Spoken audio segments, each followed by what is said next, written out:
আজকে আমি চিংড়ি মাছ দিয়ে লাউ শাক রান্না করব।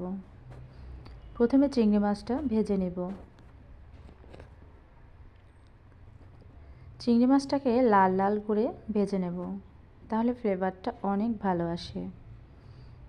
দেখুন আমার চিংড়ি মাছটা লাল লাল করে ভাজা হয়ে গেছে। এখন আমি কড়াইতে জল দিয়ে দিব, আর জলের মধ্যে হলুদ আর কাঁচা লঙ্কা চিড়ে দিব।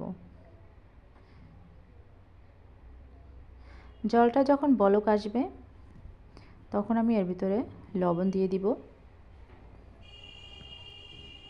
তারপরে কেটে রাখা শাকগুলো, লাউ শাকটা দিয়ে দিব। এটা কিন্তু একদম টাটকা লাউ শাক, আপনারা দেখেই বুঝতে পারবেন একদম ফ্রেশ। আর সবসময় ফ্রেশ সবজি খেতে কিন্তু অনেক মজা হয়।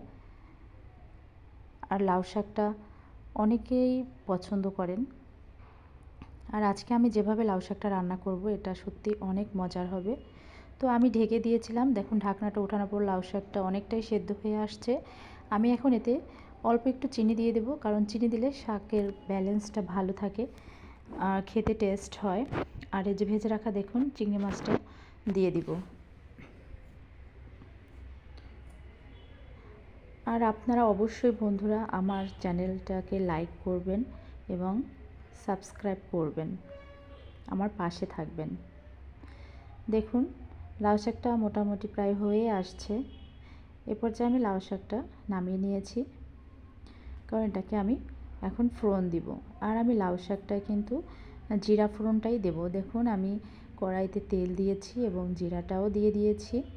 জিরাটা একটু লাল হবে ততক্ষণ আমরা জিরাটাকে ভেজে নেব।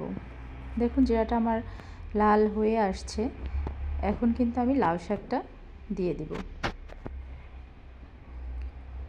দেখুন লাউ শাকটা আমার হয়ে আসছে, তো ঝোলটা একটু মনে হচ্ছে বেশি, তাই আমি এখানে চালের গুঁড়া জলে গুলে দিয়ে দেবো, এতে ঝোলটা গাঢ় হবে। আর এটা শাকটা কিন্তু মাখা মাখা হবে, খেতেও অনেক মজা হয়, কারণ শাকের ঝোল বেশি থাকলে কিন্তু ভালো লাগে না। আর এই দেখুন আমার বিশেষ যে মশলাটা, এটা হচ্ছে আপনার সর্ষে বাটা।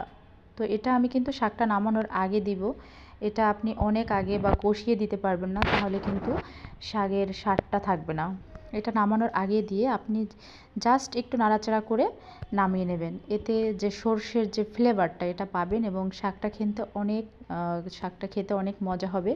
আর দেখুন আমি শাকটা নামিয়ে নিয়েছি, দেখুন এটা কত সুন্দর লাগছে বন্ধুরা, দেখলেই বুঝতে পারবেন অনেক মজা হয়েছে খেতে। আপনারাও বাসায় ট্রাই করবেন, অবশ্যই ট্রাই করবেন।